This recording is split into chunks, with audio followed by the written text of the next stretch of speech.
You're listening to a special edition of Lore Friendly, a Star Wars edition. And with me today are two special guests, Noctium and SkinnyTecBoy, modders extraordinaire. How you doing, guys? I'm doing great. Doing wonderful. Should we talk about this new trailer that dropped? Since, we're talking about Star Wars. It'd be weird if we started talking about the Phantom Menace or something. Let's not go there. Yeah. It's actually the 25th anniversary of Phantom Menace. Yeah. Is it? Yeah. Do you have that marked on your calendar? No, I watched the Star Wars Celebration and they did one of these shows and they said, it's the 25th anniversary, and they were literally wondering, how do we sell this? Was this a bad film or was this a good film? Or it came off as very neutral. Hang on, how was it the 25th anniversary? Oh, it's the 20th, sorry. Oh, was it 1999? Oh gosh, I thought it was 2000 for some reason. Yeah, I bagged that film up with an era of at the same time you had the very first Harry Potter film, didn't you? That was 2002, was it? No. What's the other film I mixed? Oh, I know what I'm mixing up with. Yes, The Matrix. Now one can easily mix up The Matrix and The Phantom Menace. Well, I can remember because those two contrasted unfavorably in The Phantom Menace. You know what I mean? Yes, and Matrix was the underdog. Yeah. And absolutely stole the show and ended up being one of those films that, it was the same time when they first started, really pushing DVDs. And I think one of the first sort of like DVDs you must have was The Matrix. Yeah, that's right. Whereas The Phantom Menace kind of ended up in the bargain bin, so to speak, as far as I remember. I've always felt like The Phantom Menace got a bad, crit in terms, I never thought it was that bad. I thought it was fun. I thought it felt very Star Warsy, but it lacked the innocence of Star Wars, if you like. I don't know why. It felt a bit contrived. But at the same time, you look at the new films, right, and they can't seem to make a tone any way different from the original trilogy. They can't make anything new. Yeah. With The Phantom Menace, that was entirely the way they were talking about it. This George Lucas, he could easily done a retread of the old films, but he did something completely new. I was going to say, I actually did. I was one of those sad people who actually watched the DVD extras. Yeah. Of The Phantom Menace, and basically what he was trying to establish was kind of like a 1920s. Exactly, that's it. He was trying to do a Star Wars.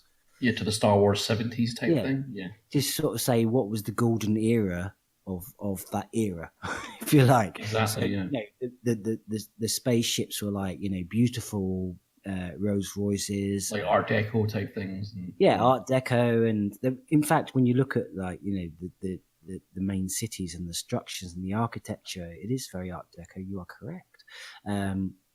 But, he was trying to establish that golden era when the universe was happy kind of era. And then when you go to Star Wars, let's face it, the first film, sorry, not episode 4. It wasn't that one when I was growing up. The first film was all kind of nuts and bolts and rusty and oil leaking out of hubcaps, and it was, very kind of hubbled together kind of universe, and it kind of was exciting. So it's natural that George Lucas would then go, right, what was it like before that? Let's make it all shiny and golden and wonderful and pretty, and then let's just fuck it up.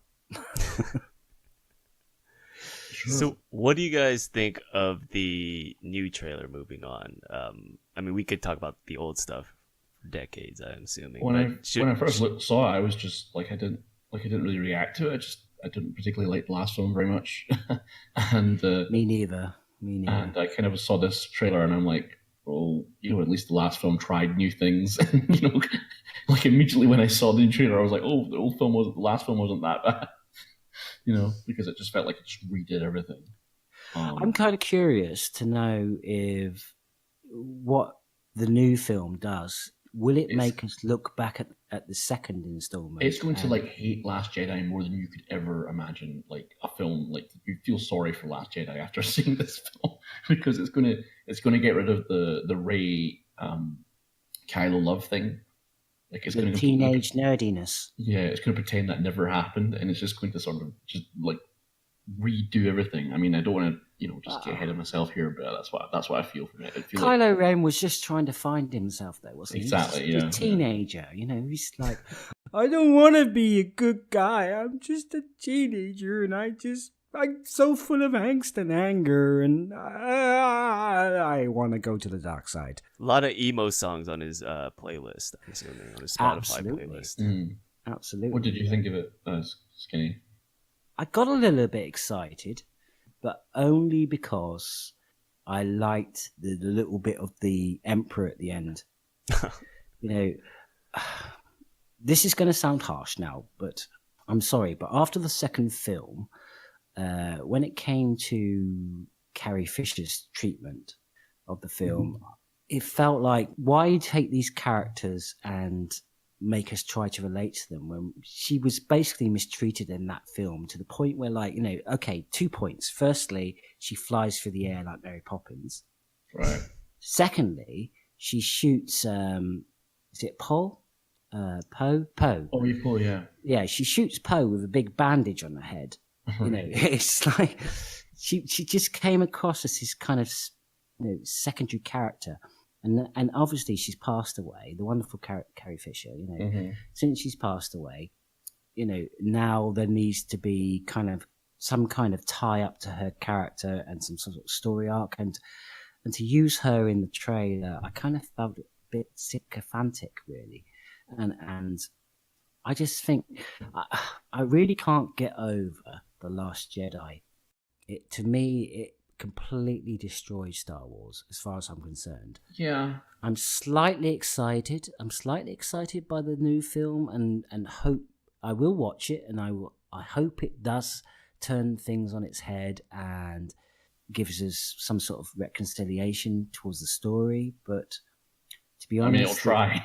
It will try, but the second film just literally, just had no feel of a Star Wars film whatsoever. As far I've said it, there it is. I've said well, I'll ask Chris in a second what he thought of it. But to me personally, with Last Jedi, I felt like I actually liked the Reylo thing, or the Rey Kylo Ren Luke thing. I was actually quite interested in that plot point. I hated when they went to the gambling planet. I was just like, what are they doing? And it felt like just an didn't make episode sense when they were doing this strange Bismarck hood chase, but they could literally leave whenever they wanted to and fly off halfway across the galaxy. It was really strange at that point, and I just felt like an episode of a serial rather than a blockbuster movie. The character roles were just bizarre, and for Poe, for example, like always being stuck in that ship. In the first film, he was basically the bravery dimension of the new Han Solo. He only wasn't a Han Solo. He was to make Finn look more cowardly, or to make Finn bambles more funny, as it were. He didn't have more than one dimension. But in this film, he's like one of the heroes who's thinking that the purple hair lady's up to something. Oh, but wait, she's not. And then but I was like finally kind of on board, up until the throne room scene. And then it sort of, the whole thing sort of became awful in the last 20 minutes. And I really didn't like the whole rebel thing where they had this fleet of, say, like 2,000 people or something, and they whittled it down to 12 people. And it felt like a North Korean propaganda film where only the strongest and most resolute will survive to the end. Do you know what I mean? Yeah. Where they're like, finally the rebels are small enough that they can all fit in the Millennium Falcon. So I just thought, geez, I was just like, felt drained at the end of it, And I agree. Chris, what did you think of the trailer, or what were you talking about? The last movie, I did like the ending where they elaborated on Rey's background, where she was basically a nobody, and that anybody can become a Jedi. I because the whole speculation up to that point was that she was like this person's son or that person, she was related to that person, and so I do like that they made a fresh start in terms of who can become a Jedi, who can become special or whatnot, and it kind of puts a period on the whole Skywalker story. And so that's why the title of this trailer or this movie is interesting, because it's the rise of Skywalker. Skywalker just died, you know? So I guess the prevailing theory is that Skywalker is a general term. It's a term that's going to replace the Jedi Knight term, so that, you know, you're a Skywalker, that's your profession. What do you guys think? What do you guys think the name Rise of Skywalker means? Well, I mean, I can give you, you know, like they'll totally make Rey the retroactive her, you know, thing with, you know, being the daughter of, you know, vagrants, as it were, and make her a Skywalker, and they'll make them like brother and sister or like cousins or something like that. That would be completely cheesy if they do that. And that'll be enough power, and the Emperor will be retroactive to be that he can never be destroyed by one Jedi. So you need two to do it, and they must overcome their differences to beat the big evil at the end. And I feel like that's going to be it. But isn't that what happened in the second movie? Maybe she's related to the Emperor. Maybe. Yeah, that's something I do like, but I'm worried that they'll be so eager to sort of revamp The Last Jedi that they'll just make everything as uncontroversial as possible. So they'll do a lot of fan service like the Emperor, but they won't do something as edgy as like, oh, she's a, you know, that's interesting, surrogate evil child or whatever, you know. So Skinny, what do you think the title means? I quite like it because obviously the main 6 films, obviously in my heart there's only 3, but you know, let's face it, there are 6 films, you know, because Lucas wrote them. Let's go back to that. Lucas wrote them. It is his story. He has told this story. Are we sure he wrote them? Are we sure he was in a coherent state? Maybe he was like having a peyote fever dream or something. No. He had to pay for a new barn. Oh, okay. And Skywalker Ranch. He had some sort of some wildling creatures that he had to house, and he had to pay for that extension on the ranch. And so he wrote the prequel trilogies, which is understandable, is it not? Understandable. I still don't understand Jar Jar, but the rest, yeah, it makes sense. Well, grandchildren. Ah, gotcha. That's probably why. Because the original trilogies were written, like, the first one was written by George Lucas, but the second 2 were written by Lawrence Kasdan. I always like the prequel trilogy because they were entirely written by George Lucas and directed by him. So it's like... Yeah. That's like almost pure George Lucas compared to the original. You know, my wife is, she has a wonderful turn of phrase. And for example, when during the 50th Doctor Who anniversary, and they launched the little sequel trailer with Paul McGann as the 8th Doctor reprising his role in that little 5-minute little sequence, and I ran home and I went, oh my god, Paul McGann is Doctor, and she went, well, he may be the Doctor, but you're an arse. Right? And when we watched The Force Awakens, she said, it may be Star Wars, but it's not Lucas. Right. And I think she hit the nail on the head there. It's like, this is the man who created this universe, created these characters, had an understanding of where they wanted to go, but maybe not really. I mean, you know, obviously The Phantom Menace was something he wanted to do as a personal journey, and I know that he had written a treatment for sequels, but he'd only done that under duress, I suppose, for whatever reason, be it financial, he needed a new section on his ranch, whatever the reason, but he had written a treatment for it, and Disney went, hello, I'm Mickey Mouse, and threw it out, you know. So I don't know what the score is with that, but basically I think I have to keep coming back to that point. It may be Star Wars, but it isn't Lucas. And basically the latest films, I did like The Force Awakens, but it did feel like a giant fan jerk-off. I use an American term there. Yes. I'm very familiar with it. That one especially, at least twice a day.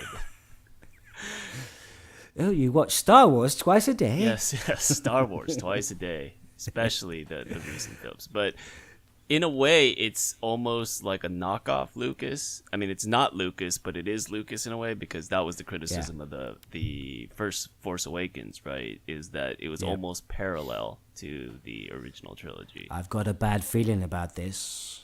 I don't know. I always thought, like, I never really understood the whole Force Awakens as the same as the New Hope thing, because I always felt like there was a kind of implied backstory going on that kind of made it a little bit differently. Sure, like the same kind of quote-unquote events happened, but I felt like these were different characters, and that's why I was kind of disappointed in the next film, because they didn't, continue. Yeah, on. it's like knockoff jeans or whatever. You think it's like it's really well made, but then it starts tearing at the seams or something. Right, fair enough. Anything else about this trailer that stands out? We got a new droid, Dio. Yes. It kind of looks like a bullhorn on a tire. Like a sort of dustpan and brush Yes, kind of yes. effect. I kind of watched it being revealed during the panel, the celebration panel with all the Episode 9 people. And like when it rolled out, you could hear the audience being so underwhelmed by the thing, just thinking that's a lampshade on a tire. But the difference is this time it's actually a real droid, isn't it? I mean, I think it's actually quite advanced. Back in 1977, it was R2D2, an actor inside. Kenneth George Baker. Yeah, it was Kenny Baker inside a machine, in blazing hot weather, moving this mechanical box around, or tube rather, in a desert. Whereas now it's like it's actually a real robot that can do those things. I mean, BB-8 does, surprise me. Yeah, the BB-8 technology is always like, I was just astounded by it. The fact that it can, it's got a magnet underneath for its head. Yeah. Yeah. Yeah, I do think this one has more practical, I guess, equipment. I don't know the right word for it, but its tire can go on all terrains, I'm assuming. Whereas BB-8, he's more designed for like being on a smooth floor, I would assume, with that like a round posterior. He's never been successful at rock climbing. No. Much to his shame. You want to take your droid rock climbing? You don't take BB-8. It's no exercise and futility. It's like Sisyphus. But the new droid, what's his name again? Dio. Lampshade on a wheel. That's his name. Dio. Dio. Yeah, now he can go rock climbing, but he can also tidy up after you, because he's got like a face like a Hoover. Ah, that's true. It's a very useful droid. If you're going to have a droid that's useful, then have one that's like a Hoover, just like in Breaking Bad. I think the problem with Dio is that I saw some of like the initial drawings, because they showed these drawings for him before he rolled out. Like, we've been working on this new droid, and here's some drawings for him. I think his initial drawing was too much like K9 from Doctor Who, so I think they changed it at the last moment. I like that one of the artist concept drawings was just a duck. It was just a duck. Wasn't a robot, wasn't anything special, it was just a duck.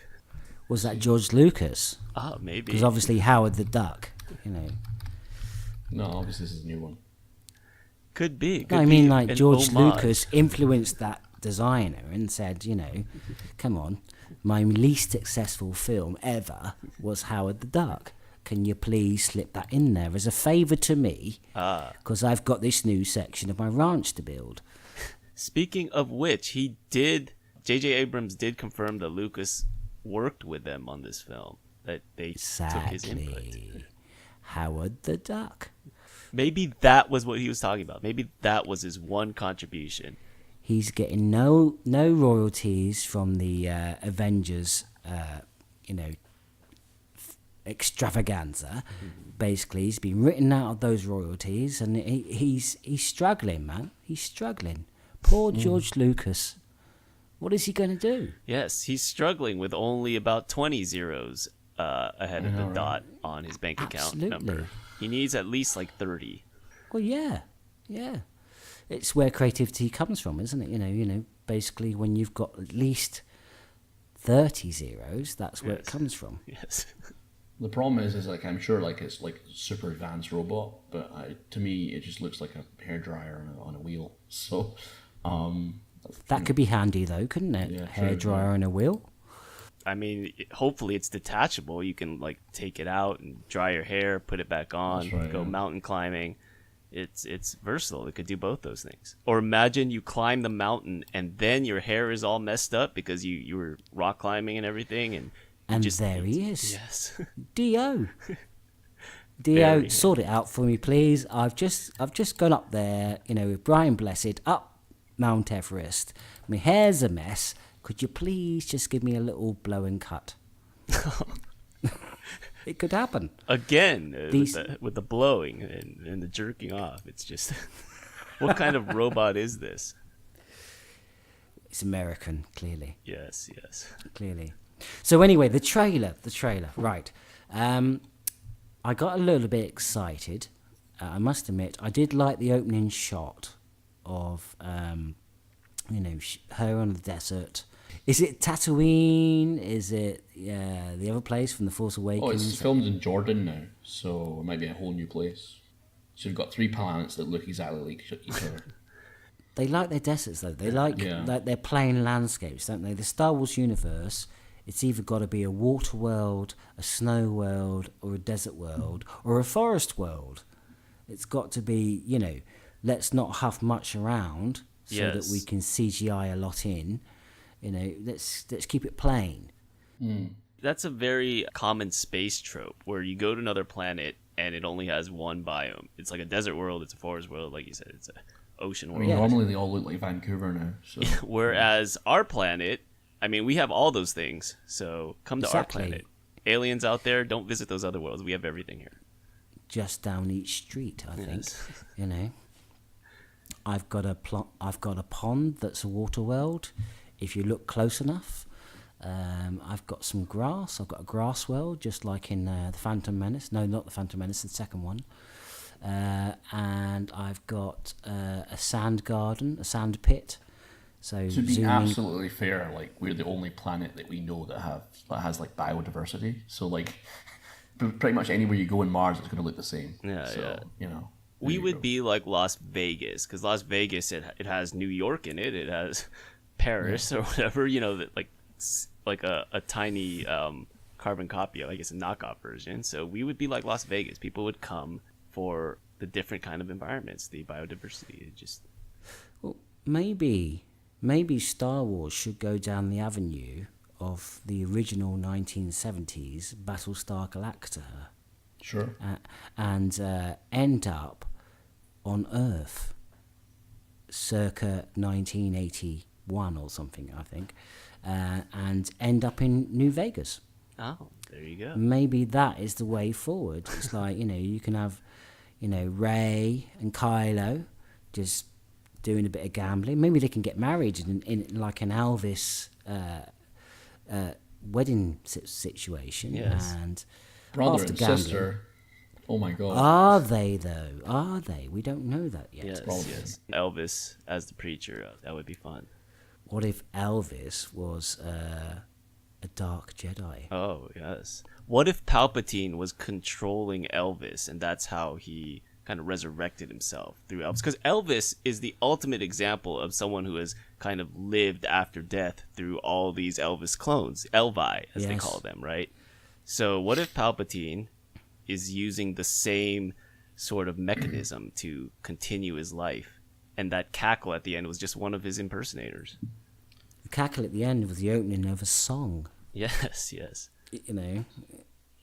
Yeah, I'm pretty sure that cackling was the opening to Blue Suede Shoes. But back to the trailer, I did like the beginning. The framing was a bit like a gunslinger. They showed her hip, the holster. Yes. Determination. And she was coming face to face with this TIE fighter that was screaming at her. Then she turns around, runs, and just leaps over it backwards like this amazing gymnast. But I guess Force people can do that, which is pretty cool. But the whole scene was pretty captivating, I thought. I thought it was a good scene, but I think the second film, I didn't really get the training aspect. There were some emotional training aspects, but they didn't. I didn't feel like I got the montage moment, of proper training of a Jedi. So you question her ability to backflip like this at this point in her career? Well, okay, given the last film, basically, she went to a planet. She gave Luke his lightsaber. He threw it in the water, and then she moped around him. He said, "Bugger off! I'm drinking blue milk. Bugger off!" You know, and then she then went, "Oh, what's that down there? It's darkness." And she dived in and saw herself in the mirror several times, and then had little phone conversations with Kylo, you know, where "you don't love me, I do love you, you don't love me," that kind of stuff, like typical teenagers. And then, you know, suddenly she's a trained Jedi. So I didn't really feel that she has built her powers in the same way as Luke did in, the second film, Empire Strikes Back. Okay, technically the fifth film. Right. Where Luke kind of went through speed training also, didn't he? He kind of just... He did have a proper montage moment, but he had that lovely moment with the X-Wing in the water. So he had a very good guide, whereas in the second film... Okay, let's get to the nub of this now. It still felt like he was taking courses online as opposed to going to the university, you know what I mean? Yeah, but he was getting courses from a little green guy, you know. That's True. Who can get that? Matters. Who can get that? Whereas, like, that you know, matters. Okay, in the second of the new trilogy, you know, you had a very disheartened Mark Hamill, and come on, let's admit it, his performance was sardonic, and he really didn't give a monkey's about it, really. It came across to me like he really didn't care about the lines he was delivering, even to the point that moment with him and Yoda, you know, sitting outside the burning temple, well, not temple, it's a tree, with all the Jedi literature inside, and it just felt like they were taking the piss out of the scene. I mean, even Yoda, and Yoda's a puppet, you know, it was like, you know, why am I here? What am I doing? What the hell are these writers doing with this? And it just felt like he was taking the piss out of it, you know, as an actor, in the sense of a nod and a wink to us, but, or, you know, just literally not enjoying the story. Did you get what I mean? Yes, he was not as concerned about the zeros in George's bank account.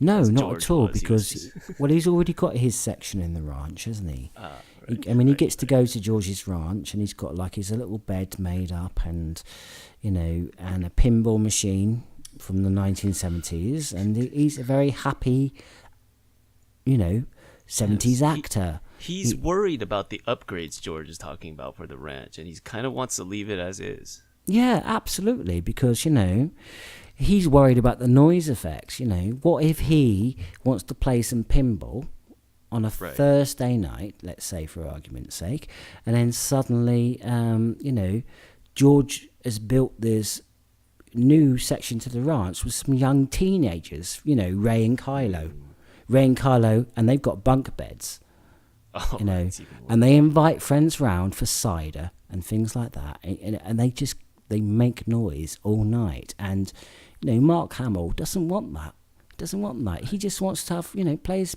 pinball machine and have a nice quiet night with some cocoa about 9 p.m. So, yeah, he is concerned. He's got big concerns about the future of the Star Wars Ranch franchise. And the reasonable approach to that is not to move out or tell the teenagers to keep it down, but to sabotage the film, which is just the sensible thing to do. You've hit on something there, I think. You've hit on something there. It's what I would do. Yeah. Maybe that's his incentive. Yes. Maybe they are good films. Oh my God. But they've been sabotaged. By the selfish Mark Hamill. It all makes sense. It does. It does, actually. But Mark Hamill's role in this film is probably somewhat limited, possibly due to sabotage reasons. Possibly they caught on to his act. And in this film, we do get some of the old gang back, but it's Lando and Chewbacca. Well, Chewbacca was there from the beginning, but Lando is back in this film. Yes. Have you seen the Solo movie? I saw like 2/3 of it before I was like, okay, I'm done. I quite enjoyed it. I to a degree, I enjoyed it. I think it was quite innocently done, compared to. Oh, it's just me personally. I couldn't even get through the darkest hour. I was just in a funny place that month, just not finishing films. Okay, fair enough. Yeah. Compared to Rogue One, which I enjoyed Rogue One too, but again, I watched it with my wonderful philosophical wife, and she hated it, but I actually quite enjoyed it because I liked the nods. It's the right kind of film to have nods and winks to the previous, because it is about Han Solo, and it's not saying this is a new story. It's saying this is an imagining of what went before. So there were nods and winks to the original, episodes 4, 5, and 6, the original trilogy. It was nods and winks to that, and it was nicely done. The only funny thing I found though was there was a scene with Paul Bettany, who plays the baddie character. I can't remember his name, but there was a scene where he was sitting down, and the actor who was playing Han Solo and the girl whose name I can't remember because I don't follow Hollywood in that sense. He was sitting down, they were standing up, and he was still taller than they were, and that was an interesting camera shot. And I suddenly realised that people in Hollywood are very, very small. Yeah. Yes. Usually it helps with the cinematography, just the framing. When you have people who are similar height, it's easier to get them, both in the shot. I think the ideal height for men in Hollywood is somewhere like 5'5", 5'6", because if the women are about 5'2", 5'3", and the men are about 3 inches taller, it helps in terms of just like filming close-ups and things like that. Yeah, it's like Tom Cruise and Robert Downey Jr. Yeah, exactly. So they're almost kind of eye level, but if they're too tall, if they're like 5'10", 6 foot, certain shots are impossible, more or less, unless you have the lady standing on a box or something. So, which is doable. I mean, boxes can get a lot of work in Hollywood. I think it's one of the things. I couldn't really watch Solo without sort of knowing the kind of background of the film, because that was the time with the whole Last Jedi thing and everyone kind of, chicken littling the sky, thinking the sky's going to fall in on Star Wars and things like that. And they were trying to do this prequel, but also set up a kind of continuous universe like Marvel, where they're like, oh, this would lead on to that film, and this would lead on to there, and this links to here. And I'm like, they've all happened in the past, so it doesn't really matter. Like at the end of this film, like Darth Maul, I know Darth Maul appears. That was silly. And he's not dead. And the problem is like it's been done before in the cartoons, so like you just feel like, oh, okay, great. Well, that just wasn't very. How do we feel about Lando in the upcoming film? Is it just fan service, or is there something plot related that you're excited about? I have to say, I think that's completely fan service. It's got to be, really. It's also because the last cast member still alive. Probably. Yeah. Well, yeah, absolutely. I mean, I think it would be good that he's in it. I think it may be served in treacle though. It may be served, all quite syrupy, and there'd be a little exchange with him and Chewbacca. No, I'm trying to free her, or whatever. When Chewbacca was strangling when he first meets him. Bet you, first scene, Chewbacca tries to strangle him, because they play that little nod and homage to the original trilogy. But yeah, no, I think it's good. Good for him. Good for him. I think he's Yeah, is it going to be that way, you think, for all the Star Wars movies? They're just going to randomly bring back people. They're going to bring back Wedge in Star Wars 10. I think they kind of did this thing like a couple of years ago where they basically wiped away all the books and games and things like that and said, oh, they don't matter anymore. Yes. We're going to work on our new universe. You're on it. And I think this year, watching the Celebration thing, they're going to quietly bring it all back because they can't write as well as well. No, obviously there's just so much of that and people like that stuff and they don't like their stuff, so they're kind of going to bring it back. So I think the Game of Thrones creators or whatever, they're going to direct Star Wars. They're going to do an Old Republic film. I don't know if you're familiar with the games or something like that, but they're going to do a film based on that, so, and they're going to sort of steadily move away from this kind of albatross of the, basically doing a cover band of the original series. So, looking back at the last film, okay, what was the tag message? The tag message was "Let the past die." I think but that was more that's more like Rian Johnson than. Yeah, but I think than I think he was only reflecting the agenda, the Disney agenda. They want to take this franchise beyond the Skywalker. You'll be surprised how many people like go local when making their films. Like there's a few films where Disney are like, oh, like. Well, okay, maybe, but at the end of the day, let's get to the nub of it. The surviving actors are quite old now. They're not spring chickens. You can't keep going back to those characters. You need to create new characters, and then maybe leave them for 15 years and then come back to those characters elder or whatever. But so I think if you're going to have a commodity, you're going to want to rejuvenate it and try and sell it beyond itself. So I think that was very much, I bet you 10 quid Rian Johnson had an agenda given to him via Disney to basically do what he did, and basically move the story beyond the Skywalker, and that's why they sort of kind of killed them off in a way. Well, who knows what happened? We killed Han in the first film, didn't we? Yeah, well, they killed Han in the first film because, apparently, Harrison Ford wanted him to die and just thought it was a good dramatic moment. If you're honest, we know that, but it was still like somebody's got to die in this film, isn't it? It's shock value. Ben died in the first film, so let's kill Han in the first of the new trilogies. You say the whole we got to create something new. I understand that principle, but it's like this is a multi-million-dollar industry based on fear. So I'm sure in about 10 years' time they'll go back to Han and Leia and Luke based on Mickey is a killer. They could bring them back CGI Moff Tarkin style, but probably, yeah. I do want to point out that J.J. Abrams has said that this next film is going to wrap up this whole storyline. So the 10th film shouldn't have any of the old characters, but supposedly this 9th film is going to incorporate aspects from 1 through 8.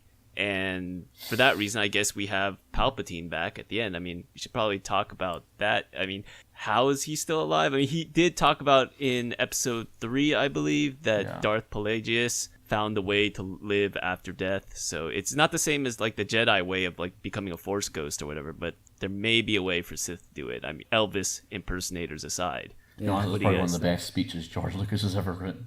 I don't know. He's been kind of built up because in episode Return of the Jedi or 6 or whatever, there was definitely an intention that he's dead, and that the whole moment was for Darth Vader to have his redemption. That's the entire point of that character. But obviously through the prequel series, he's become this kind of representative of evil, and I guess that's what he's coming in as in this thing. So I definitely think it's something along the lines of you have to join forces to beat this evil, and I think that's what J.J. Abrams actually said in the panel. So I don't think it's any super secret, to be honest. So. What do you think, Skinny? I was thinking about the. I was quickly trying to Google, but unsuccessfly. There was a take trilogy. Your time. We could just edit that out. There was a trilogy of books post Star Wars. I think they were called. The Timothy Zahn is a Thrawn trilogy. Is that what you're thinking of? I'm thinking of the one where they create a clone of Luke from his hand. That's it. Yeah. And in that, they at the end in the third book, they revisit the site of the Death Star where it had blown up. Yeah, that's where it's from, the Clone Emperor. Yeah. Yeah, and basically there is an energy there that is the Emperor, and I was thinking about that, and also I'm thinking about the tagline from the trailer where it's going, nothing ever dies.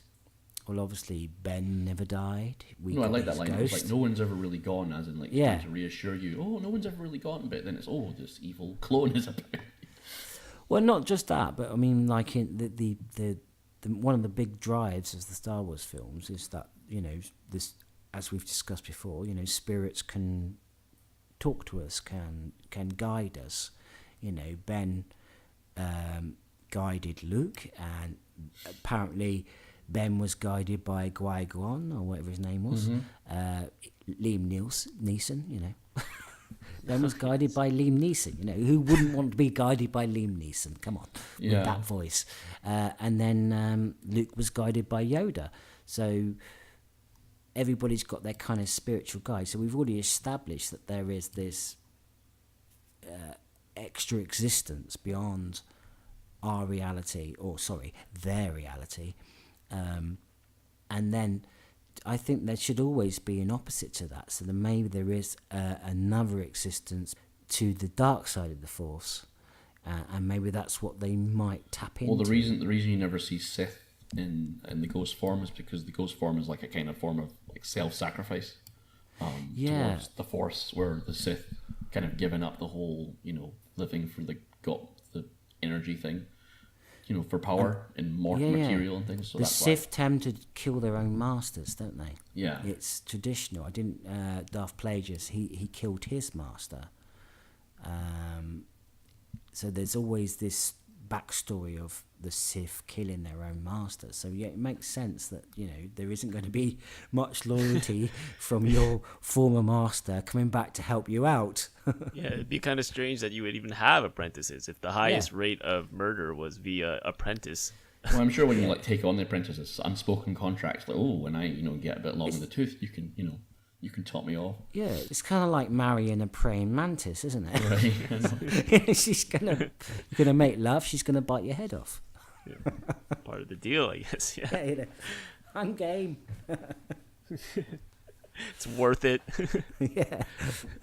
Totally worth it.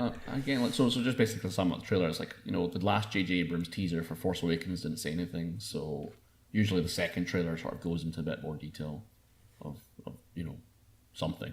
So they're definitely setting us up. They're definitely saying, look, we're going back to the roots. Yeah. Just like The Force Awakens, with the first shot of, I've forgotten his name again. Sorry, I'm terrible at these interviews. Forgotten his... the guy popping up out of the desert and going, whoop! Hello, desert. Yeah. Hello, here's some spaceships flying across a desert, and then water. We've never seen spaceship fly across water before in Star Wars films. Boom, you're hooked, right? And the new trailer, it's like pretty much the same. It's like, here's Rey in a desert. Here's something coming up her. It's a spaceship. Oh gosh, she's going to jump over it. Yeah, Lando. It's a spaceship. There's an A-wing. Yeah. Oh, spaceship, Emperor. alien, planet landscapes. Ooh, something's happening. Bang, you're hooked. And the next trailer will be more narrative type stuff. Yeah, and the little shot of somebody's hands holding the original medals from the New Hope film. There's all those little plays to the fans. I mean, I've been watching a few YouTube clips from all these theorists who kind of come up with, they pick apart every little aspect of this trailer, and they make it like a 15-minute video out of like picking it apart, and it's complete nerdville. And here I am doing the same thing, but it's like... Yes. Well, yeah, there's one thing where you basically go deep into the lore and you're just like, you're missing the trees. You're missing the wood for the trees. Yeah. Type thing. But then there's like the Joseph Campbell Hero of a Thousand Faces stuff that you should probably, would be a good guide to... Listen, if sound were cameras now, we could glance round at my bookcase, just to my left. And just to my left are the 3 Joseph Campbell books, and that is sincere. Exactly. Well, I mean, I've got the. I mean, that's why I don't think a Sith Lord could ever be like a Force Ghost, because the Force Ghost is like, it's finally like the yin and yang type thing, where it's like I realize there is nothing, and therefore I become nothing. So Sith Lord is like, there's everything, and I want everything. So, I mean, that's like the one thing you kind of expect, like, unlike the sort of communist propaganda of the last film. Right, this may be the nutshell here, but the only thing I hope they friggin' well wrap up is midichlorians. Yeah, why not? Because what the was that about? I don't know. He probably just thought he needed to explain, because the film was probably becoming a little bit too non-mysticky. So Yeah. he probably just felt like, oh, I better explain this. And it just came off as... It might have been a trend at the time where there was scientific explanations for everything, and people were getting more scientifically literate, and they were expecting more science in their films, and so he just like, well, I've got to put some science in here. Midichlorians, there you go. Boom, sorted. It was 1999. Everyone had been raving. Yeah, I'm eating my tits off. I just need some. I need some sort of like scientific terms to make sense of the world. Okay, midichlorians. Yes. Liam Neeson, would you deliver this line for me, please? Stop frowning at me. Liam Neeson, please look at this medical chart and wear this lab coat, please, and possibly some glasses to make you look more like a scientist. Throw out a few sciencey terms. And let us not forget, boys and girls, that Anakin was a virgin birth. Oh. Wasn't he? We definitely need more science to explain that. Do we know if midichlorians have dicks? They needed something to make the two Jedi say, "Oh, Anakin's super powerful," and George Lucas couldn't come up with a good way of doing it. Either way, we're all gonna watch it, of course. We're all I will. Semi-excited. I will, but reluctantly, just. I have to. Sometimes it's like a car crash, isn't it? It's like when you watch something, and you just got to see it through to its bitter end, and like I liked the first film. I really liked the first film. I very much disliked the second film. Passionately disliked it. Came away from the cinema feeling angry. Yes. Feeling angry. The hate flowing through you. Just for the listeners, so they understand. I am an original Star Wars fan. In 1977, I was 6 years old. I snuck into a cinema with my dad. My dad knew the projectionist at the cinema in Sounddown on the Isle of Wight. That's where I grew up. And the projectionist was my dad's mate. And what we used to do, he used to sneak us into the films 10 minutes into them. So once the film had started, 10 minutes in, he would sneak us in. And now Star Wars, my very first experience of Star Wars when I was 6 years old, I never saw the beginning of the film. And we basically were snuck into the cinema. And then I started with the scene where R2-D2 is rolling through the desert and he gets shot by Jawas, sorry. Chihuahuas. And Chihuahuas. Yeah, he got shot by Chihuahuas. And then my dad would... this was often a thing when we go to the cinema. My dad would then... We'd watch the end of the film, which I absolutely loved. And then by the end of the film, he'd then make us sit there and watch and wait for people to clear the auditorium, and then for new people to come into the auditorium to watch the second screening. And we'd stay there and watch the first 10 minutes of the film that we had missed, and then we'd leave. So Star Wars for me, I'd watched minus 10 minutes and then stayed and watched the first 10 minutes. So it was a very weird experience. But so my point is... Yeah, I'm sure the people in the theater were very confused when you left the first 10 minutes. Like, wow, this film must be really terrible. No, they were smoking pot. Ah, gotcha. You could smoke in the cinemas in those days. Yes, helps develop. Which is really good for children. Which is why I'm so healthy right now. So just to sort of sum up my thoughts, I really don't know. I got the feeling that J.J. Abrams is probably going to play this very safe, like to the point where it's going to be just as bland as The Last Jedi was annoying. And but that's like a theory. He might do one of his things where he does one of these mystery things. A smoke monster. Yeah, probably. In Lost. Locke's going to appear. And so but when I first saw it, I felt like, oh, they're just dialing it back the other way. And but either way, I guess I'll see it. We're all going to see it. Paul, do you have any final thoughts on Star Wars, the trailer? I'm excited, not necessarily delighted. I will watch it. I will, of course, give Disney my hard-earned cash to sit back and watch this elephant of a movie industry fly above my head. Oh, hang on, that's Dumbo. I will watch it, and I hope it's better than The Last Jedi, which, as a true devout Star Wars fan, I cannot forgive. That I'm seeing this, barring other stuff, but its quality is dependent on me seeing their spin-off in 12 months' time. Princess Leia, young Princess Leia, whatever. Well, I'm sure Mickey appreciates both your guys' patronage. Look for Star Wars, The Rise of Skywalker in theaters Christmas 2019, as well as the soundtrack featuring the Emperor of the Sith and the King of Rock and Roll, Elvis Presley. Lord Friendly next week. We'll be back with Alice Bell on Wednesday, I think. Alice has something to do on Monday. I don't recall what, but we won't be recording till Tuesday, and so it's going to be a day late. So that's it for this special episode of Modcast. I want to thank my special guests, SkinnyTecBoy and Unoctium, for coming on. Sure, yeah. Thanks. And we'll hear from you soon. All right, bye. Bye.